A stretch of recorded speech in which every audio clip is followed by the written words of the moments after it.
여기 보면 교회를 전도를 했는데 두 부류가 나와요. 하나는 돌아오지도 않고 자기 밭으로 가고 자기 사업하러 가고 무관심 계층. 또 다른 계층은 종들을 잡아 모욕하고 죽이니 라고 이렇게 이야기하고 계세요. 이 종들을 잡아 모욕하고 죽이는 그 계층은 핍박하는 계층입니다. 지금도 그래요. 지금도 예수 믿으세요 하면은 예수에 대해서 아예 무관심한 사람이 있고 양극단인데, 또 하나는 예수 믿으세요 하면은 그거 앉아보셔. 요즘 한국교회가 뭔지 지을 일을 하는지 알아요? 그러면서 도대체 목사들은 교회들은 그래갖고 뭘 하는 거야? 사회 악이야 악. 막 이러면서 이야기하는 사람도 많이 있어요. 다 좋다 이거예요. 중요한 건 7절에 임금이 도하여 군대를 보내요. 진멸하고 동네를 불사르고 심판한다는 소리예요. 양극단인 사람. 그래서 불쌍한 사람들이에요. 그렇게 살면 안 되는 거예요. 그래서 새로 혼인잔치를 했잖아요. 10절 한번 읽어보겠습니다. 시작. 종들이 길에 나가 악한 자나 선한 자나 만나는 대로 모두 데려오니 혼인잔치에 소년들이 가득하더라. 여기 보면 재밌는 사항이 있어요. 임금은 당연히 하나님이시겠죠? 잔치를 베풀었어요. 그런데 길에 나가서 종들이 길에 나가 어떤 자를 불렀어요? 만나는 자인데 10절에 종들이 길에 나가서 악한 자, 나 선한 자나 잔치에 다 불렀다는 거예요. 그러면 여기서 드는 질문, 교회 안에는 악인이 있나 없나? 어거스틴은 이 문구를 가지고 교회 안에는 악인이 있다고 그랬어요. 교회 안에도 죄인이 공존해 있다. 제가 이제 기독교 교육 전공인데, 기독교 교육에 보면은 초대교회 예배 의식서를 연구하는 기독교 교육 사상사 분야가 있어요. 그 책을 읽다가 우연히 본 것이 예수님이 돌아가시고 100년경쯤에 있었던 예배 의식서에 보면 귀신 들린 자들을 위한 기도라는 문구가 있어요. 그게 뭔지 교수님한테 물어봤더니, 그것도 이제 벌써 15년 전이 뭐 그런데 교수님이 뭐라고 얘기하냐면, 초대교회 기록에 의하면 예배 중에 귀신 들린 자들이 와가지고 회방을 놓는 경우가 많이 있었다는 기록이 있다. 그래서 예배를 시작하기 전에 귀신 들린 자들을 먼저 단두리를 치고 예배를 시작했다는 기록들이 있다. 라고 얘기를 하신 거예요. 그 사람들이 있었다는 거죠. 그래서 이 악한 자, 근데 이제 10절이 가지고 있는 이 악한 자의 개념은 다른 개념이지만 여하튼 악인이 공존했다. 그리고 11절, 그래서 이제 10절에서 조금 더 나가면 어떤 사람들은 교회 와서 상처를 받아요. 뭐라고 상처받냐? 내가 교회 가서 다 사람들 좋은 줄 알았는데 봐봐, 저 형 하는 것을 봐봐. 저거는 인간이 할 짓이야. 저 언니 봐봐, 아이고 남자들 꼬시는 것 봐봐, 아이고 내 저럴 줄 봐봐 남자 앉았지? 요조숙녀대. 우리도 있을 때는 마녀야 마녀 막 뭐 이러면서 그런 거에 상처받아서 교회를 안 나오는 경우들이 생각보다 많아요. 그리고 그거를 고민을 가지고 있는 사람도 많아. 그러면 만나면 뭐라고 얘기해야 되냐면 예수님은 의인이 아니라 죄인을 부른 것이요 건강한 자가 아니라 병든 자를 부른 것이기 때문에 병든 자를 교회로 불렀으면 여기는 병원이야. 병원이면 중환자도 있고 경환자도 있고 치질환자도 있고 다 있는 거야. 그러니까 교회 안에 있는 사람들이 다 예수님처럼 완성된 사람이라는 환상을 깨.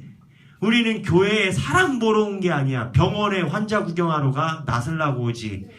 병원에 왔으면 의사 보고 치료받을 생각해야지. 옆에서 자빠져 있는 환자 보고 상처받고 병원을 박차고 나가면 쓰겠어? 환자가 의사를 만나야지. 환자 보고 상처받고 병원을 나가면 어떡해? 라고 이야기하면 돼요. 빨리 얘기했지만 다 이해했죠? 네, 오늘 할 게 많아갖고 그런 식으로 리더가 교육해서 이야기하시면 됩니다. 네. 뭐요? 질문 없죠? 자, 그래서 10절 악한 자 나가고 11절에 거기서 예복을 입지 않은 한 사람을 보고, 그런데 악한 자를 언제나 끝까지 놔두시는 건 아니에요. 11절 12절 읽을게요. 시작.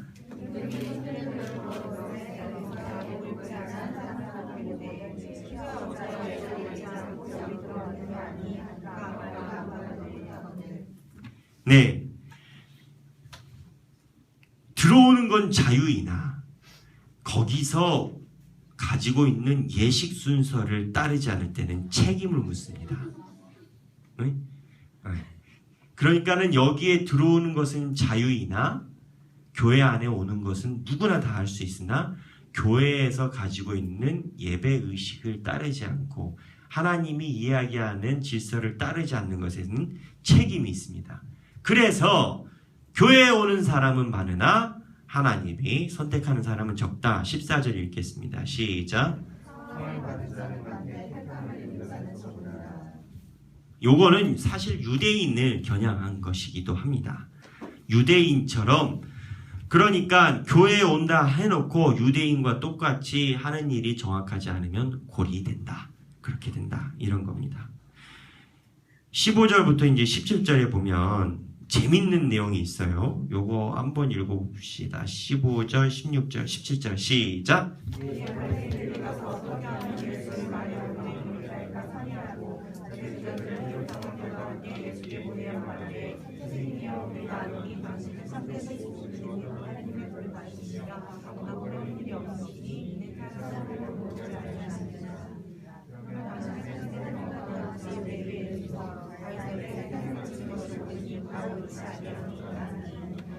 네, 네, 여기 보면은 예수님께 질문하는 두 계층이 나와요. 뭐랑 뭐예요? 바리새인하고 사두개인. 아, 역시 우리 최전방에 계신 우리 운영위원께서 정확하게 바리새인과 사두개인이 있어요. 바리새인과 헤롯 당원, 그렇죠? 바리새인과 헤롯 당원이 있어요. 그런데 이 바리새인들 잘 보세요.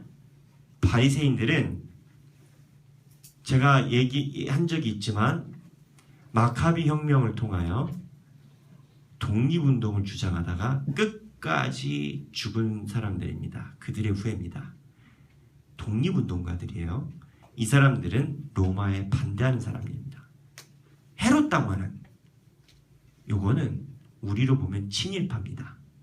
헤롯 당원은 세계화를 주장하고 헬라화를 주장하고 언어도 헬라어를 쓰기를 주장하는, 우리 입장에서 보면은 그 친일파 같은 사람입니다.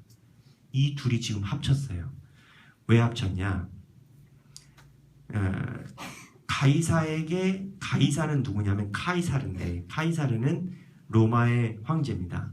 로마의 황제에게 세금을 바치는 것이 옳습니까? 옳지 않은 겁니까? 이 얘기는요, 예수님이 뭐라 얘기하든 둘 중에 하나 걸리는 거예요. 로마 황제에게 세금을 바쳐. 그럼 바리새인이 이런 민족 배반자, 그리고 바치지 마. 그러면 이제 헤롯 당원이 나왔고, 이런 근본도 없는 반구테타주의자, 이렇게 된 거예요. 바리새인과 헤롯 당원이 같이 모의를 한 것은요, 정말 남과 북이 화해하는 것보다 더 어려운 일이라고 해요, 어떤 사람들. 그런데 예수님이 오심으로써 사탄 지역에 평화가 왔어. 예수님이 오심으로 인해서 사탄 지역에 바리새인과 헤롯 당원이 민족 대단합을 이루고, 우리가 언제 그랬나, 우리가 남이가 해가지고 그래 우리 예수 만나러 힘을 합쳐야지, 둘 중에 하나는 걸릴 거 아니야? 걸어보게 해보자. 그래가지고 둘이 가서 손잡고 가가지고 예수를 지금 딱 걸은 거예요. 그래서 예수님이 돌아가신 역사적인 그 영적인 멘탈을 보면 이루어질 수 없는 그러한 일들이 많이 일어난 거예요. 그래서 예수님은 뭐라고 했어요? 왜 나를 시험하느냐? 그리고 누구냐? 21절에 다 같이 읽어봅시다. 시작.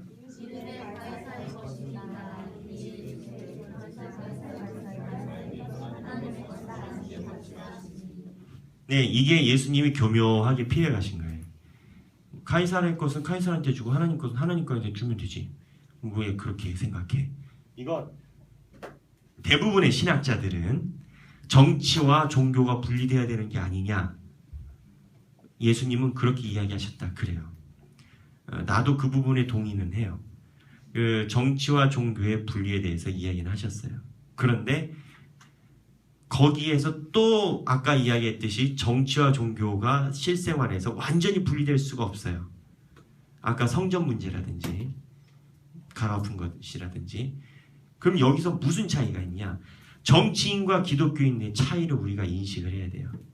똑같은 일을 하더라도 정치인들의 주 목적은 자기가 가지고 있는 패러다임을 완성시키는 데 있습니다. 진보는 진보를 완성시키는데, 보수는 보수를 완성시키는데 그들의 주 목적이 있습니다. 하지만 하나님을 믿는 우리는 그들과 같은 노선에 있더라도 진보를 완성시키는데 보수를 완성시키는 목적이 있는 게 아니라 하나님 나라를 구현하는 데 목적이 있습니다.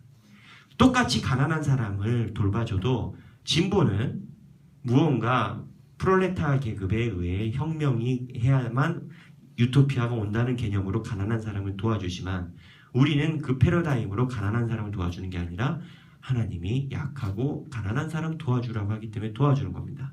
겉으로 볼 땐 똑같아요. 똑같아. 그러나 그 안에 가지고 있는 그 원동력은 달라야 된다. 이러한 해석을 여기서 꼭 해야 된다. 아시겠죠? 예, 그래서 그러한 개념을 가지면 우리도 정치인들이 가지고 있는 그러한 예민함을 우리도 갖고 있어야 됩니다. 하나님 나라를 이 땅에 이루기 위해서 갖고 있어야 되죠. 그러나 그거는 우리가 무언가 패러다임을 위해서가 아니라 하나님 나라를 위해서 하는 거고, 조금 더 나가자면 그러다 보면 우리는 양자를 다 만날 수가 있습니다. 진보가 하는 것 중에서 하나님 나라를 위해서 하는 옳은 것이 있을 것이고, 보수가 하는 것 중에 하나님 나라를 위해서 옳은 것이 있을 것이고, 그래서 그 패러다임 개념으로 보면 한편으로 보면 우리는 정치인들과 떨어져 있는 듯한 모양도 맞는 겁니다. 삼자적 입장으로. 그러나 이게 그렇게만 말할 수 없는 무언가 유기체적인 그러한 교집합적인 성격이 있어요. 이 파트를 가지고 계속 연구하는 신학자 군이 있어요. 정치 신학부터 시작해서.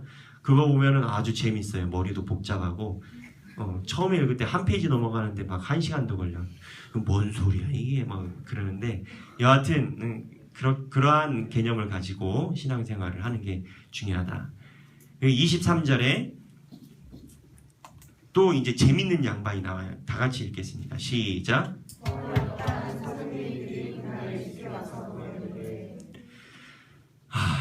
여기 사두개인들은 귀족층이고 부유한 층입니다.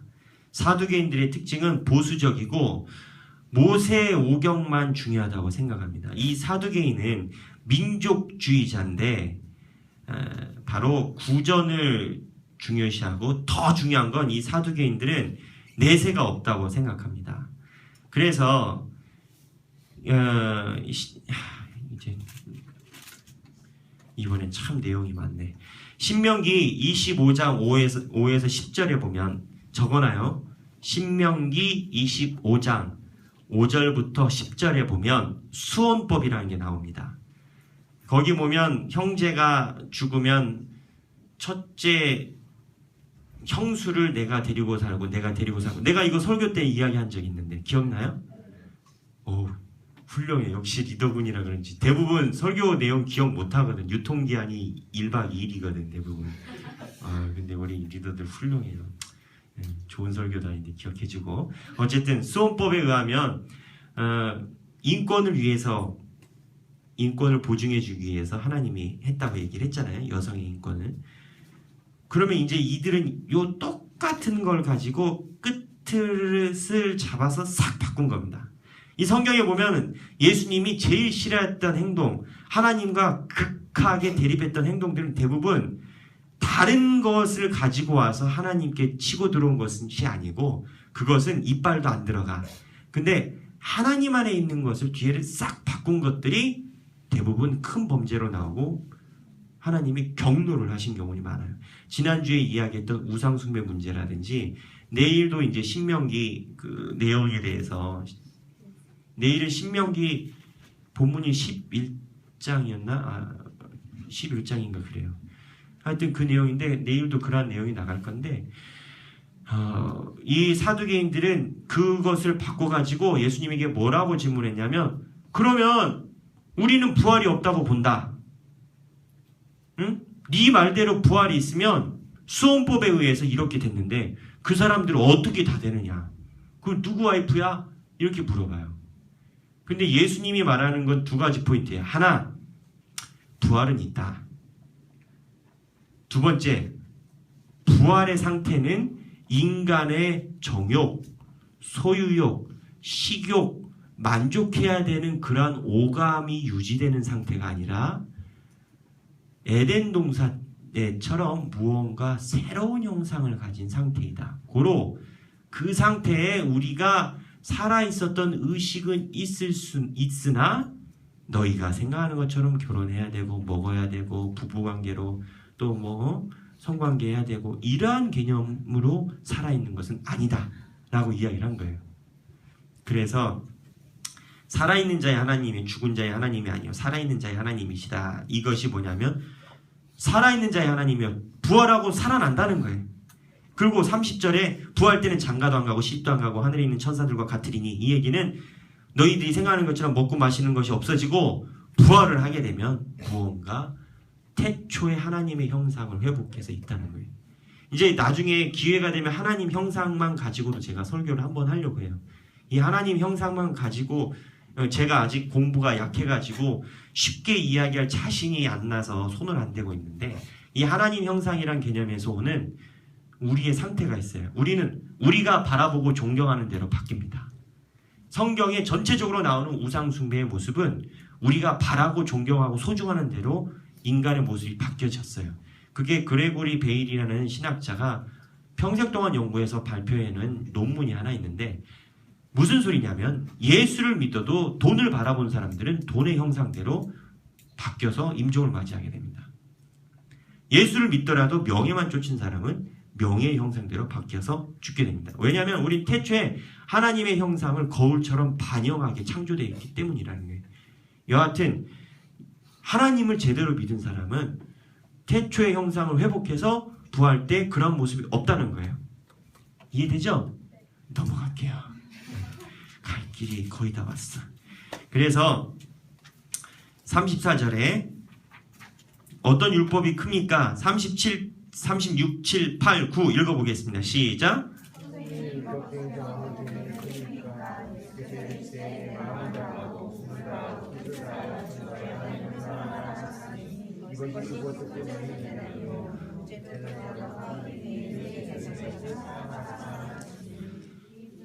첫째는 하나님 마음, 목숨, 뜻을 다하여 하나님을 사랑하라. 이게 첫째 되는 계명이고 둘째도 더 중요한 건 둘째도 그와 같으니 라고 이야기한 것은 하나님을 사랑하는 것과 내 이웃을 사랑하는 것이 같다는 거예요.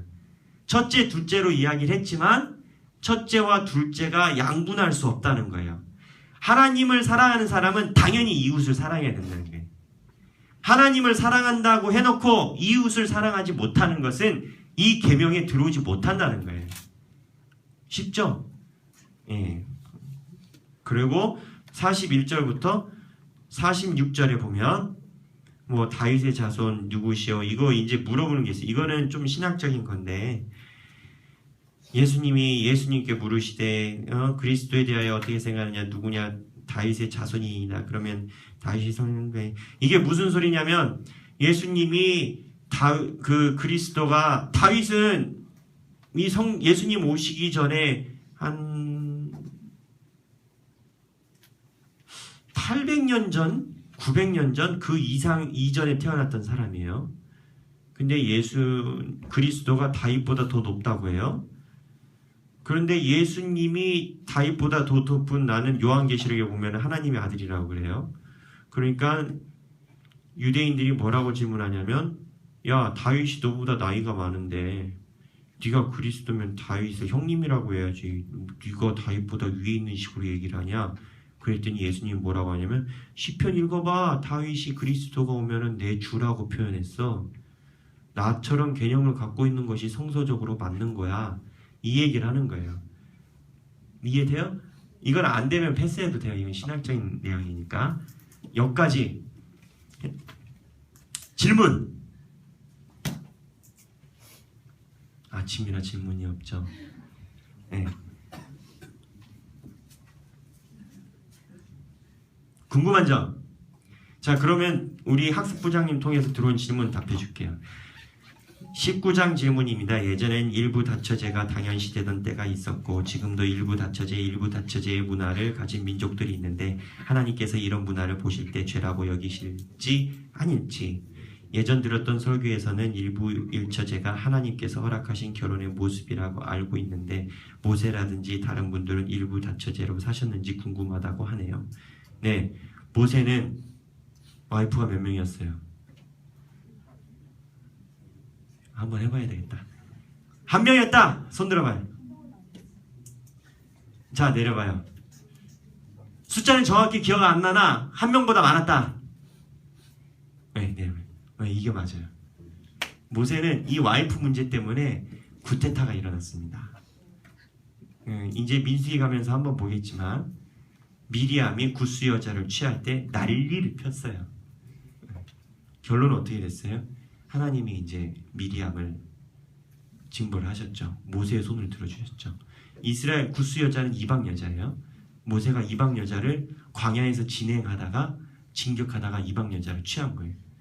솔직히 그 파트를 깔끔하게 해석하는 신학적인 주석을 보진 못했어요. 이걸 어떻게 보느냐. 그리고 이제 다윗은 와이프가 몇 명이었죠? 나도 기억이 정확히 안 나는데 8인가 7인가 그랬어요. 다윗. 그리고 또 야곱은 라헬, 레아, 사라, 하갈 4명이었죠. 그래서 성경에 나와 있는 문화적인 차원은 다 다릅니다. 문화를 이야기하자면. 근데 이제 태초에 우리가 이마고데이라고 원형을 이야기한다고 했으니까 원형을 보면 아담과 하와의 원형이 맞는 거죠. 그런데 그 문화와 상황에 따라서 이러한 접근은 탄력적으로 하나님이 접근을 하셨던 걸로 저는 봅니다.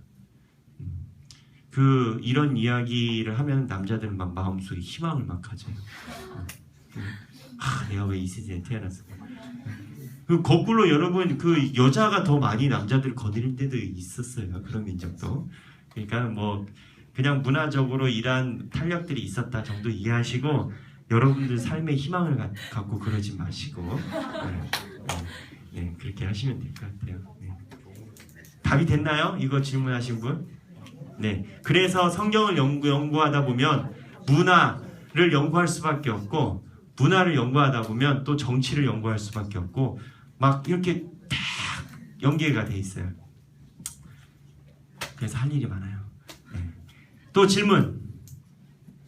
네. 그럼 문화에 따라서 하나님이 그렇게 탄력적으로 이렇게 용서하실 수도 있고 이렇게 한다고 하면 요즘에 그 동성애 같은 경우에도 이게 지금은 저희가 열심히 싸우고 있지만 문화가 나중에 또 바뀌어서 그렇게 됐을 경우 그거는 하나님이 남자와 여자의 그런 사랑이 아니라 또 다른 이상한 문화인 거잖아요. 일단 컷 합시다. 컷하고